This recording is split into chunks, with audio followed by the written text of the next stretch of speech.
So good morning guys. Student के कुछ doubt है कि सर रोज और कॉलम्स को हम कैसे आइडेंटिफाई करें पिवोट टेबल में। सेकंड थिंग कि हम कौन सी वैल्यू को कहाँ पर रखें, ये हमको सर बहुत प्रॉब्लम आ रही है। कि अगर जैसे सपोज मेरा प्रॉब्लम है कि मेरे को स्टेट वाइज कितनी क्वांटिटी मुझे चाहिए, या स्टेट वाइज मुझे कौन सी वैल्यूज को, तो मुझे मेरे को वहां पे कहाँ पे रोज में कहाँ पे रखना है और कॉलम्स में कहाँ पे रखना है। इस चीज को हम एक बहुत अच्छे से प्रैक्टिकली वे में समझते हैं। देखो, सबसे पहले हमको ये समझना पड़ेगा कि रोज क्या है और कॉलम्स क्या है। तो देखो बेटा, ये जो है ना, ये एक सिंगल पूरी रो है ना, ये ऐसे ही रो 2 है। कैसे कंफर्म करें सर, मैं कैसे मान लूं आपके भरोसे पे? तो देखो, एक फॉर्मूला होता है इक्वल्स टू रो। ये हमको क्या रिटर्न करेगा, मैं किस रो पर हूं, रो 1 पर। तो ये जो एक पूरी रो है वो क्या है, एक रो है। अगर मैं इसको इस तरीके इस साइड में क्लिक खींचता हूं या ड्रैग करता हूं, तो ये ऑलवेज क्या रिटर्न करेगा, 1। क्यों? क्योंकि ये रो 1 है। ठीक है। अगर लेकिन इसी की जगह मैं इसको ऐसे हॉरिजॉन्टली क्लिक करूं, तो ये क्या रिटर्न कर रहा है मेरे को, रोज के नंबर। ये रो 2 है, ये रो 3 है, ये रो 4 है, ये रो 5 है, ऐसे से गोज ऑन। तो आपको रोज और कॉलम्स को यहाँ पे ध्यान रखना है कि रोज क्या है और कॉलम्स क्या है। अब सर कॉलम्स क्या है, तो ये देखो, अब यही फॉर्मूले की जगह पे मैंने क्या रिटर्न कराया, इक्वल्स टू कॉलम्स। ठीक है। तो ये कॉलम्स में मेरा ये किस कॉलम पे, जी मेरे को क्या रिटर्न करता है, 7 है ना। इस जगह पे मैं अगर इसको ऐसे करूं कि ए की पे मेरी क्या वैल्यू होती है, 1, तो इसको मैं अगर यहाँ पे कर रहा हूं इक्वल्स टू कॉलम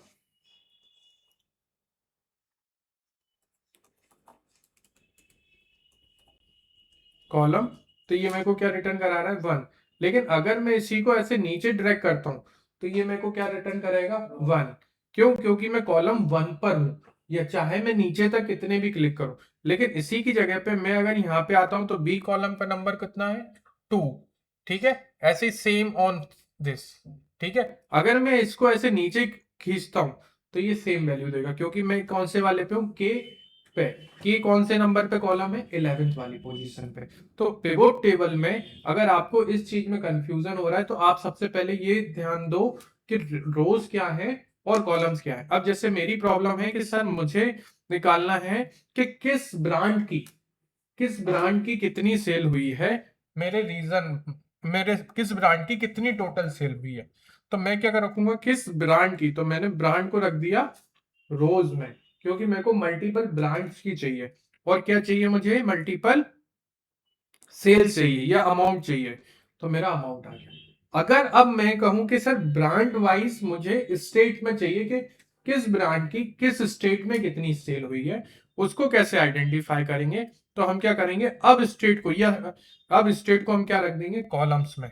तो मेरी ब्रांड वाइज स्टेट वाइज आ गई।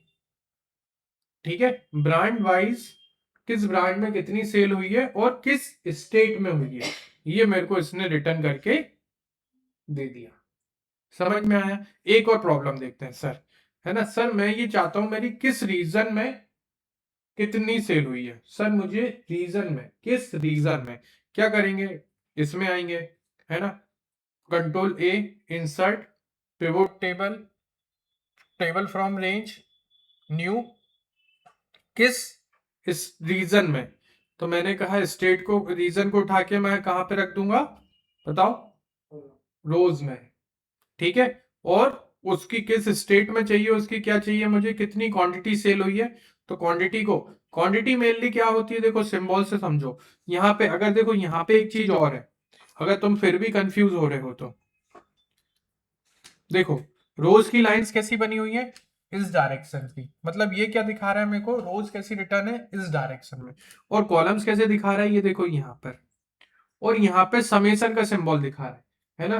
मेनली आपको यहाँ पे क्या दिखाना है, रखना है वैल्यूज को, या फिर ये हमेशा जो भी कैलकुलेशन करेगा वो क्या रखेगा, नंबर्स में।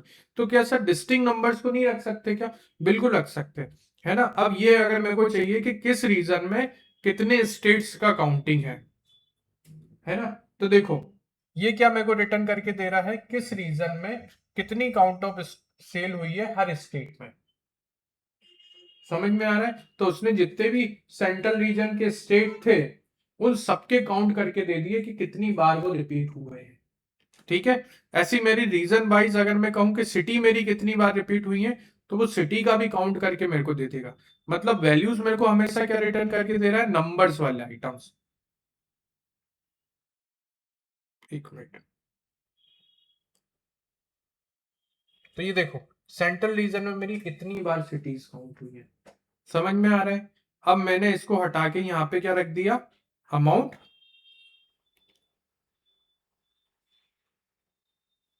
ठीक है, और यहाँ पे कॉलम्स में मैंने रख दिया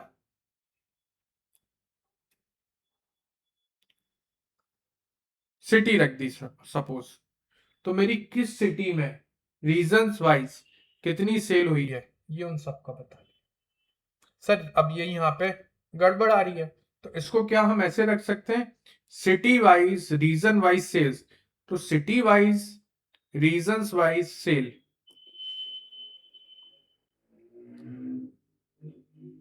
अब समझ में आ रहा है। सर मेरे को बिल्कुल भी समझ में नहीं आ रहा है, मैं क्या करूं। तो कुछ मत करो, फिर से आओ स्टेट में, पिवोट टेबल में। इसको बोला जाता है क्लासिक लेआउट। ठीक है, मैंने एक नई सीट बनाई, इस पे जाओ, पिवोट टेबल में जाओ, ऑप्शंस में जाओ, और यहां पर देखो डिस्प्ले में, यहाँ पे किस पे तुम क्लिक कर दो, किस पे, क्लासिक पिवोट टेबल लेआउट पे। अगर आपको फर्स्ट टाइम में पिवोट टेबल बिल्कुल भी समझ में नहीं आ रही है, आप इसको क्लिक कर दो। अब ये क्या हो रहा है कि देखो मैं यहाँ पे ड्रैग करके भी रख सकता हूँ। कैसे, सपोज मेरे को ब्रांड यहाँ पे रखना है और स्टेट मुझे, या मुझे यहाँ पे मंथ रखने, और यहाँ पे मैंने क्या रख दिया, अमाउंट। आप ड्रैग एंड ड्रॉप करके भी वैल्यूज को रख सकते हो। ठीक है, कोशिश करो पहले, अगर तुमको बिल्कुल भी पिवोट टेबल नहीं समझ में आ रही तो आप क्लासिक लेआउट पे प्रैक्टिस करो, फिर आप मेन वाले लेआउट पे आओगे। क्लासिक लेआउट में आप मल्टीपल सीट्स बनाने में प्रॉब्लम आती है, और कुछ कुछ फीचर जो है अपडेट वो नहीं चलते। ठीक है, अब नेक्स्ट इसी में ही हम देख लेते हैं फिल्टर ऑप्शन। फिल्टर ऑप्शन क्या करता है, हमारी फिल्टर्स की वैल्यूज को रिटर्न करके देता है। जैसे मैंने सपोज यहाँ पे लगा दिए रीजन वाइज, ठीक है, तो वो एक अलग से ऊपर बन गया। अभी ये मेरे को क्या रिटर्न कर रहा है कि पूरे टोटल रीजन्स में जैन मंथ में डेल लैपटॉप की कितनी सेल हुई है। ठीक है, ऐसे ही अगर मैंने इसको रिटर्न किया कि नहीं मुझे सब किसका चाहिए, सेंट्रल वाले रीजन का, तो मेरे को क्या दिखा देगा, अब ये सेंट्रल वाले रीजन में मेरी कितनी सेल हुई है ये दिखा देगा, है ना। ऐसे ही मेरे को ईस्ट वाले रीजन में कितनी सेल हुई है मेरे को वो रिटर्न कर देगा। सर इस फिल्टर की जगह पे कुछ और यूज कर सकते हैं क्या, बिल्कुल यूज कर सकते हैं। क्या यूज कर सकते हैं, स्लाइसर, है ना। आपको किसके बेसिस पे स्लाइसर लगाना है, सपोज मैंने रीजन वाइज ही स्लाइसर लगाया, रीजन वाइज। अब देखो मैं यहाँ पे चेंज कर रहा हूं, तो ये देखो यहाँ पे भी चेंज हो रहा है और ये वैल्यूज में भी चेंज हो रहा है, नॉर्थ साउथ ब्लैंक। ठीक है, ये मेरे, अब आप इसकी फॉर्मेटिंग वगैरह है वो हम नेक्स्ट देखेंगे। Is that clear.